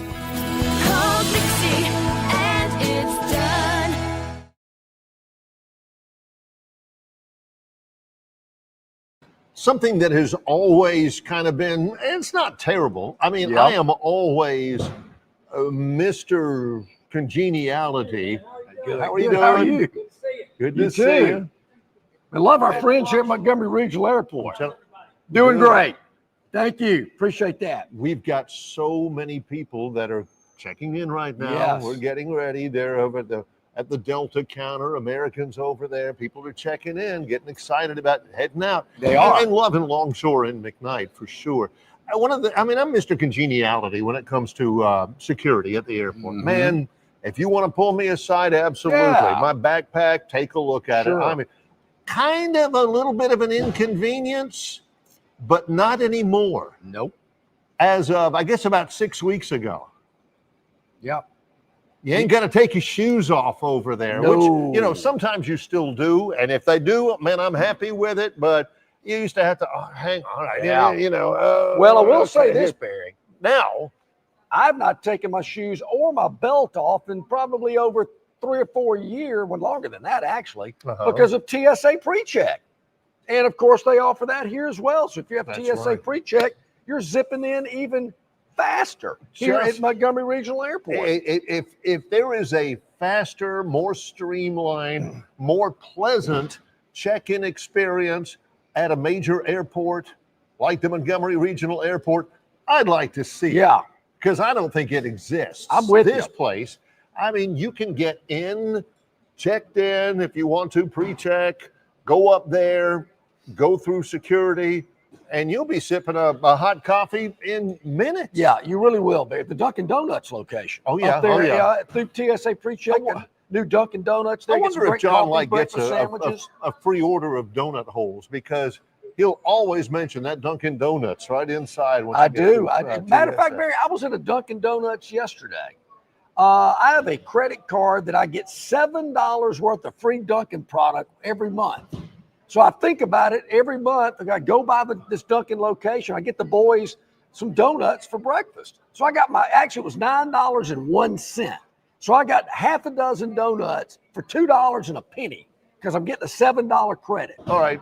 In a moment, we'll have a live commercial about John's credit card because he got like free, what was it? Free Paramount Yes, Plus? yes, or yes, something yes. like that? I do That's that all the crazy. time. So Yep. I got Barry, you know me. I'm a stickler of finding a deal, finding out what's going on, what I can get advantages of here, there, and everywhere. That's exactly right. One day in the summer, we'll have like a bullet point show about all the perks He's you that can guy. get. Oh, there's a sale at Penny's. Yes. But here at the Montgomery Regional Airport, you get in on the other side, and we've done this before. We're here in the main terminal. I mean, we can see the kiosks. We can see the the screening for the luggage right there. Mm-hmm. Over there to the right, the escalator and the lounge get you to the restaurant, to the check-in area up there, the TSA. Right behind us is the parking lot. It is. I mean, right across the street. We had one of the times we were here last fall. I literally, without the Montgomery Regional Airport backdrop, I literally could turn around and I pointed to my car, my Stivers Ford Edge right out there. That's right. Try that in Atlanta. Not gonna happen. Oh my gosh. Nope. Very easy, very quick, very convenient. Very, you're right. I mean, park, a few short steps away to check in, zip up the escalator through TSA. You're enjoying that Dunkin' coffee, or maybe later in the day, you're at runway 27 having an ice cold Bud Light before you board your flight, or a nice sandwich, whatever it may be. It is super convenient, economical, time saving. That's what, look, isn't your time more valuable than sitting in a traffic jam, construction zone? Somebody's had a wreck on 85. And you're going to miss your flight because you think you're getting over going that way? John's right. Your time is a commodity. You know, a lot of you sell your time for services or expertise or whatever. Your time is also spent sitting in a traffic jam in Noonan, Georgia on I-85. And that's costing you money too. Not happening here at the Montgomery Regional Airport. Not at all. Well, also we mentioned no excuses. Nope. Alabama got beat by Missouri in 1975, 20-7. And then they lost the opener the next year, Barry, to Ole Miss. And Missouri and Ole Miss those years weren't great. No, weren't great. But no excuses. No excuses here on the Phantom's Daily Dog. So many times the Phantom, he'll bring you a winner. Of course he will. Sure. He's not going to gloat about it. But also if something goes a little astray, ain't excuses about it here. So check it out. Here we go. So yesterday, Barry, we had a game that started a little early. And that's what, look, I don't want to get stuff. Hey, Phantom, man, I didn't know that game started at 12:10. If I got to spoon feed you, I mean, you got to check your phone. You got to check the yellowhammernews.com website, X, Instagram, Spotify, whatever it may be. You got to be paying attention, because I can't just serve it up to you on a silver platter. I mean, he ain't going to walk into your place of business with a cell phone and say, look, call the guy, here's what you say. No, some of it you've got to take ownership of yourself. I'll give you an example. Right. Got a text yesterday from, of all people, Range Pro. Hey, Phantom, I was all over those Detroit Tigers this afternoon. Congratulations. Hey, Range Pro's on top of it. Yeah. He knows what's going on. And Barry, this game yesterday, we were just already crossing our feet, getting the martini shaker out, the cigar cutter, because in the bottom of the first inning, we put 6 on the board. Are you kidding me? We're thinking, why did we not bet more? That's the only second thought about the whole thing is, man, if it was that easy, why didn't I bet more? Detroit playing at home against an awfully good left-hander. Yeah. They put 6 on the board against the Houston Astros, and they end up winning it 7-2. They only scored 1 run since. That was in the third. Yeah. 6 in the first. The Phantom says, all right, do I go Cohiba? What do I have any of those left? I've been winning so much. Yeah, here's one. Okay, I got one. I mean, Barry, what do you think the starting pitcher of the Astros is thinking about? While he's in the shower later in the first inning, while the first inning's still going on, lathering up and thinking, Whew. Why did I even get out of bed today? No, how did I give up 6 in the first inning? I mean, how does that happen? Well, it did, and we were happy about that. Two things to remember. Always, I've known the Phantom and how he operates for years. You don't gloat over a win. You don't lament too much a loss, because in both instances, the reason why is because you got to come up with one again. Well, you know, Barry, Coach Nick Saban had the 24-hour rule when he was the head coach at Alabama. Yep. At the Phantom Enterprises, we have like the 20-minute rule. Yeah. I mean, after it's over, we're looking. That was great. Yeah, that was great. But what's coming next? Yes. So just to let you know, Barry, back-to-back winners on Tuesday and Wednesday after we took it on the chin Monday. It ain't bragging when you can back it up back to back. We're going to look tonight, Barry. Let me go ahead and double check. I want to make sure I got my numbers right. We're going to the National Football League. Yep. We got a pair of games tonight.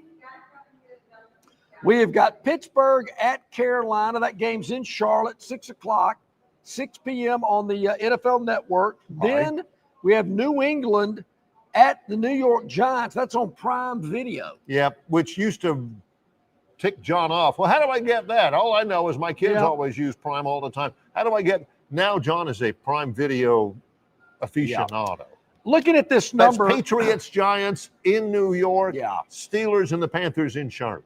So, Barry, I'm not expecting Bryce Young to play a lot tonight for the Carolina Panthers there in Charlotte. Right. I don't care if Aaron Rodgers plays the whole game for the Pittsburgh Steelers. I'm still not convinced. But that's the reason this number is where it is. That's why the Panthers are a 5.5-point home underdog in this game. Because everybody's putting their, Aaron Rodgers is going to play a lot tonight. Okay, so be it. He can play all he wants to. I'm not convinced, particularly when the home team's catching 5.5. Bryce might take a snap or two and then go hit the showers himself. Yeah. That's all they're going to need. I'm taking the Panthers plus the 5.5 against Pittsburgh tonight in early NFL action. And maybe a little sentimental value here, Barry. I've been to a game in that stadium before. I saw Kenny Chesney in that stadium before. With the guy who used to be the assistant coach on the Alabama men's basketball team, who's now the head coach at the University of South Florida, Brian Hodson. Sat right in front of me.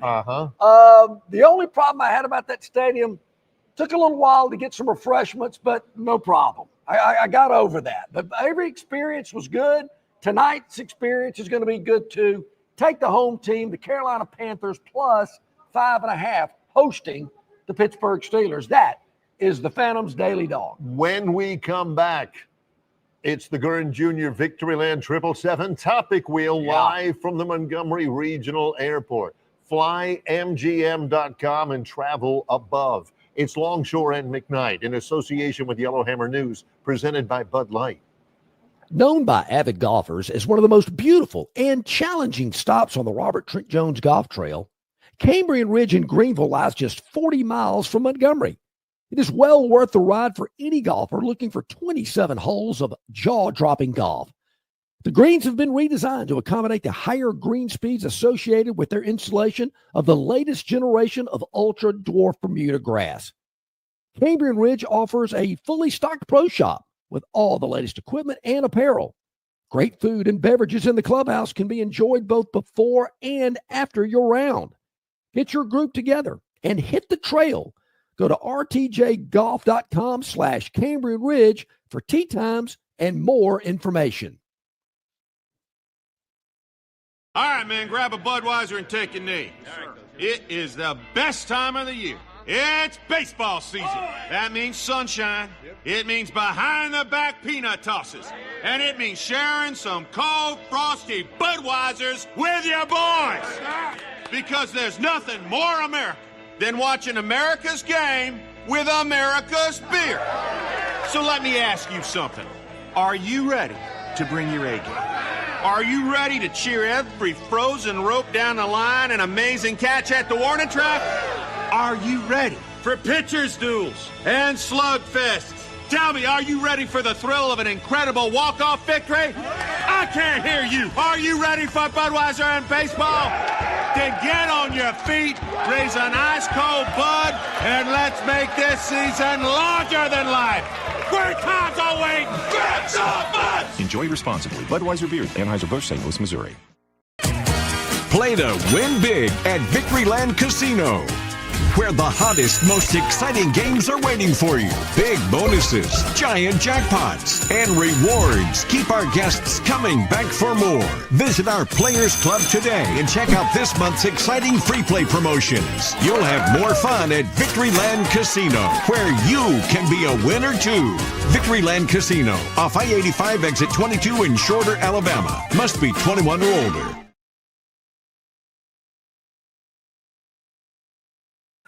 All right, welcome back in, everybody. We are back here live at the Montgomery Regional Airport. Man, I'm answering emails. We're talking about Troy. We're trying to get back on the air. We're multitasking. My buddy Chris, huge Troy fan over at the Hertz Counter here at the Montgomery Regional Airport, always takes care of everybody with their vehicle rental needs over there. Love the guy, comes over and of course watches and listens all the time. John likes to ask him, every once in a while, hey, Chris, you have any famous people coming in? John's want to know coaches who are coming in and recruiting. And Chris says, famous guys, you two. Well, true. Yeah. Fair point. Fair point. We'll take it. Yeah, exactly. If you're coming in or have anybody coming into MGM, I'm sure they go see Chris at the Hertz Counter if they need some transportation in and around the river region. They'll take care of you. There you go. So here we are. Before we get to the topic wheel, I do got to ask you one other thing. We did talk about the Detroit Tigers and the Houston Astros. Did the Braves not play yesterday? Or should I not have brought that up? Well, the Braves, see. I think I know the answer here. The Braves. No. I mean, I guess it's good news. What I don't want to do is I don't want to get people excited about it again. Yeah. This is a game that I guess Braves fans liked okay. John would have hated Hated. Hated it. Yeah. Braves beat the lowly Chicago White Sox. Lost my train of thought. The Braves beat the White Sox 1-0. 1-0. Braves scored a run in the bottom of the fourth. That was it. What would have been John worse, would have been ready to put toothpicks in his eyeballs if he had to sit. Here's what it would have been worse: is if the Braves won it 1-0 in the bottom of the ninth, and I would have sat there. Wait a minute! I've been sitting here for 3 hours to watch them scratch over one run to win this thing. One unearned run. It scored on an error. Mozuna scored on a. Yeah, it was anyway. So there was that. I mean, the Braves win, big deal, 1-0 over the terrible Chicago White Sox. The Braves have now moved to within 11 games under 500. Unbelievable. It ain't happening today. Kind of a quiet-ish, sort of a day. The Braves, for instance, don't play today. We may talk about this tomorrow if John insists. Tomorrow opens a 3-game series against the with New York who? Mets. New York. Wait a minute. That's pretty serious right there. It is not. The Braves are done. Because the Mets, Barry, I think have given the Braves fits. Who hadn't? I shouldn't limit it to that. But I think the Braves have, I get on the Braves about playing the Marlins and all these people all the time. But, Barry, the Mets have had their number this year. Would you say that's accurate? I would say that's accurate. The Braves are 8-2 in their last 10 games. Yep. Don't get sucked in, people. Don't get sucked in. All right, here we go. All right. Curran Jr.'s Victoryland 777 Topic Wheel, researched, produced, engineered by Curran Jr., our producer. John and I have no idea. I love the titles. Yes. Big Sweep, Old Man, No More Sand, Benched. We don't know what they mean, but we like them. This is all top of our head. Now look at this, Barry. We have 2 shades of green today. There you go. Yes. So let's get it going. All brought to you by Victoryland 777 Casino, exit 22 off I-85 in Shorter, Alabama, where you can be a winner too. And we start with Old Man. Old Man, I think this look is at my Neil life. Young. Who knows? Joe Flacco. Ooh. Starting for, we talked about this yesterday with C.J. Duncan. Yes, we did. You got this is about time when you're starting to get your starting quarterbacks reps. You need to have them ready. You got Daniel Jones named the starting quarterback for the Colts. You got, just name it, starting for so-and-so. Joe Flacco named the starting quarterback for the Cleveland Browns over Shedeur Sanders and Dylan Gabriel and Kenny Pickett. The man's 40 years old. John brought up Aaron Rodgers. He's 41, 42, something like that. Joe Flacco had a strong arm when he was with the Ravens for all those years. Rag arm now. He hasn't been with the Ravens for like 8 years. He can't throw, but what he doesn't do is get you beat. That's true. Now, Aaron Rodgers, he can't throw either, and he's a very smart quarterback. He can still make some plays, but he'll do something dumb now and again. Flacco is there. The reason why he got it over the two rookies and Kenny Pickett is because he won't do anything stupid. Sometimes the best thing to be is not dumb. How about a game manager? Quarterbacks don't seem to like that label placed upon them. But, Barry, if you're a game manager, that means you're not doing stupid things. You're not making mistakes. You're not taking a lot of undue risks. Yeah. So, Joe Flacco, that's an interesting name. How would you like to have been brought up? Hey, man, what's with this Flacco guy? Flacco. Yeah, that's such an interesting name. Quick aside, got a good friend back in Troy whose name is Troy Ginwright. I've known Troy for a long time. Say hey to him. Loves the program. He's really supported everything we've done down through the years. Unsung hero. Troy, 48-year-old Auburn fan here. I only claim 2 natties. So the Troy Ginwright National Championships came in 1957 and 2010. I can deal with that. Now, again, great friend of mine. Troy also brings up this point about Plainsman Preston talking about, brush with greatness. Yep. Troy points this out. He says, John has a brush with greatness every time he and Barry are together. Troy, appreciate you. That is true. Time. Yes. I do like Rodney's idea, Barry, of the 66 and the 77 team, but I think you got to get rid of 41 if you do that. Yeah, 66 team would have beaten the absolute socks off the 41 team. Let's be real. No doubt. Yeah. And the 77 team did get jobbed. I'm with you there. 66 was the ultimate. Yeah. 2-time defending national champion, undefeated, and they don't give you the championship over 2 teams that played for a tie? Yeah. John's already won me over on that. Then go ahead and put the flag up, Greg. Go ahead and do it. There we go. All right. What's up next? To the topic wheel. Let's do it. See what we got here. What do we got? Old man. Victoryland 777 Topic Wheel, where you can be a winner too. 40 ain't old. Big sweep. Big sweep. I know what this one is. Oh, who got swept? Yep. The Tampa Bay Rays. Well, John's alleged Montgomery's team. Tough night. Well, the Rays have lost 3 in a row. They are 5 games under 500 now. They have gone. That was a golf swing. I mean, did you see that? I think day before yesterday, the Rays gave up 8 home runs. They've given up 14 home runs in the last 2 days. I know, Barry. They've lost 3 in a row, 5 games under 500, only 12 and a half back now in the American League Who's East. back? Who's back even further? The Braves or the Rays? Let's see. The Rays are 12 and a half back, but have a much better record. Sure. The Braves are 16 games back. So the Rays are 5 games under 500. The Braves are 9. I'm sorry, 11 under. I don't want this coming across as some measly excuse, but technically, aren't the Yankees playing a home game? I mean, it's in their spring. That's true. That's true. They've been there all spring. Yeah. That's a good point. I mean, I don't want to. I mean, you got to win, but the Yankees. I don't know. That was kind of like a home game for them. Okay, come on, Rays. You got to tighten up. Let's go. 4 more to go on the wheel. Let's see what we got. Yep, we got one more commercial break, and then we'll split them up 3 and 3. No more sand. No more sand. Huh? No more sand. Let's What see in what the we world got. could you? Oh, Scotty Scheffler is sandbagging at Eastlake? What is it about Eastlake? Yeah. He said, I was not a huge fan of the starting strokes format. I was a fan of the points format. But I understand why people wanted to move away from that with FedEx being a huge sponsor, having to give out 2 trophies at the end of the week. He says he enters at even par. He says, no more sandbagging for me at the end of the year.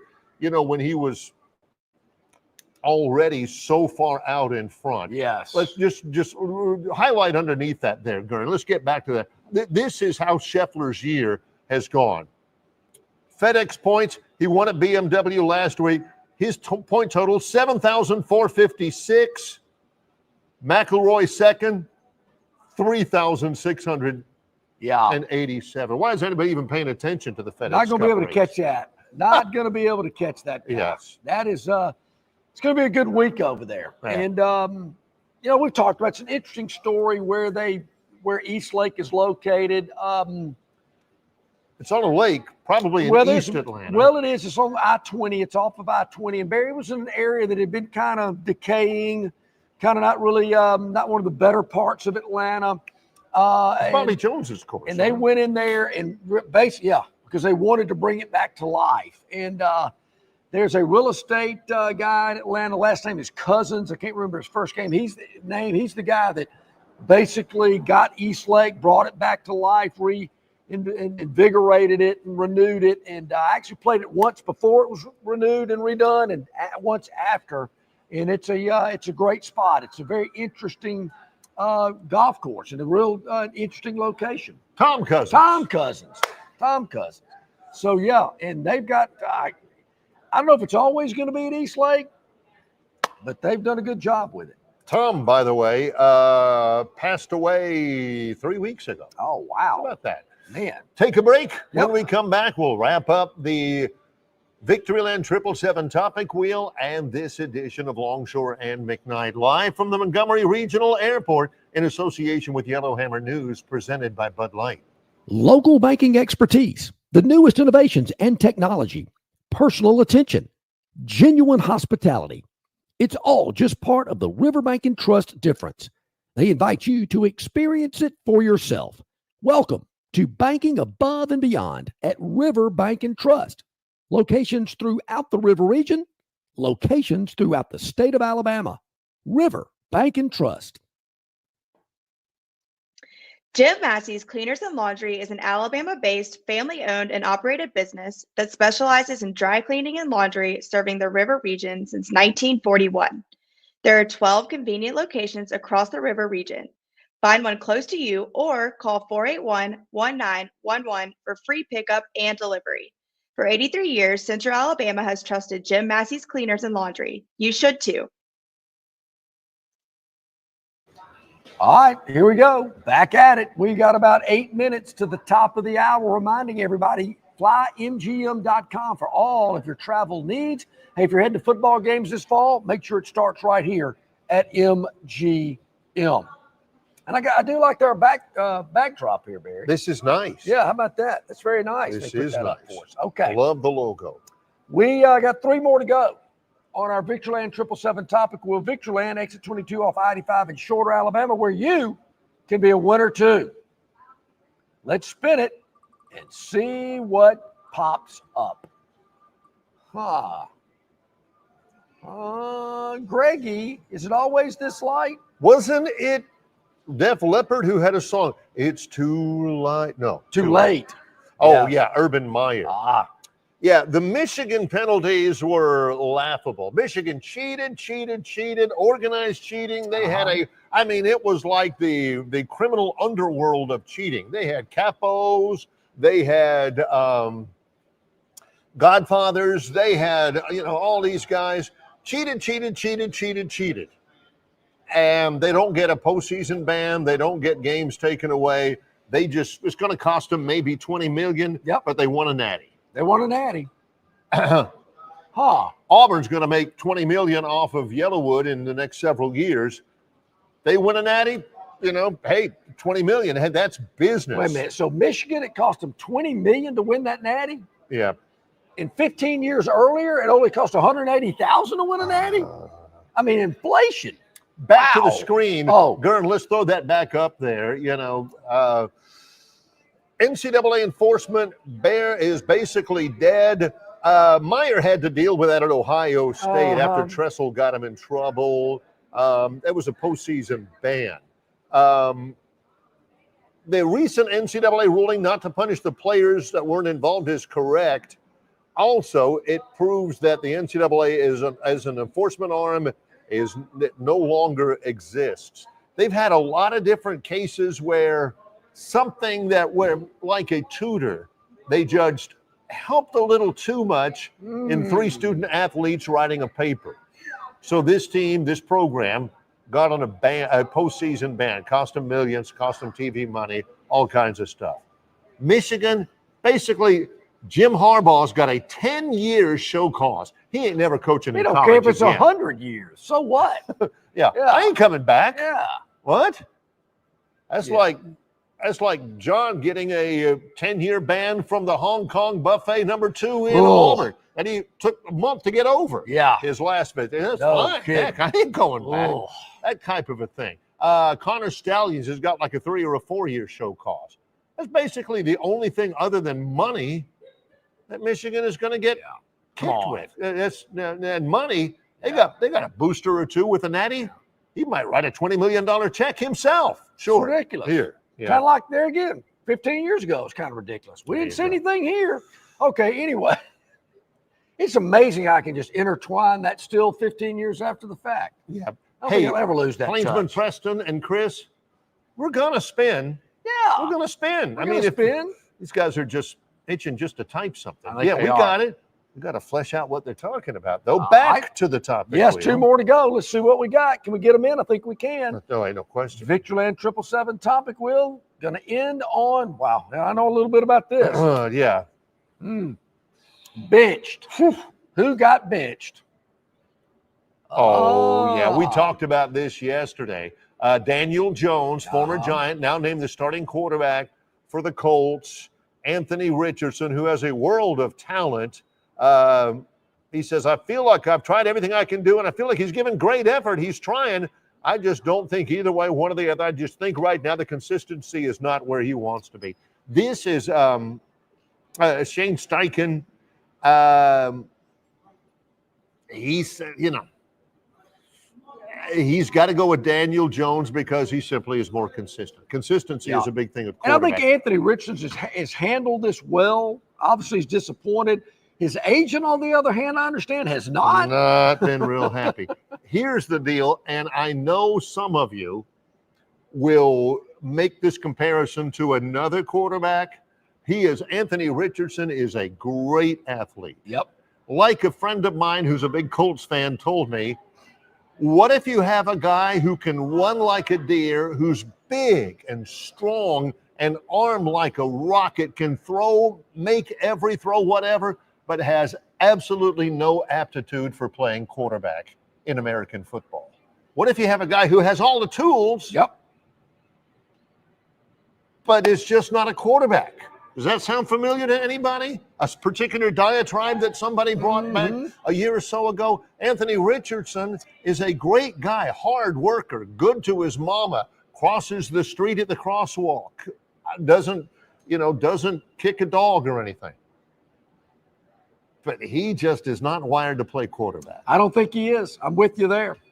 All right, 1 more to go here on our Thursday Victoryland 777 topic wheel. You can be a winner too. Got to spin it to make it official, and it's going to land on Big Record. Big Record. Let's see where. Oh, here we go.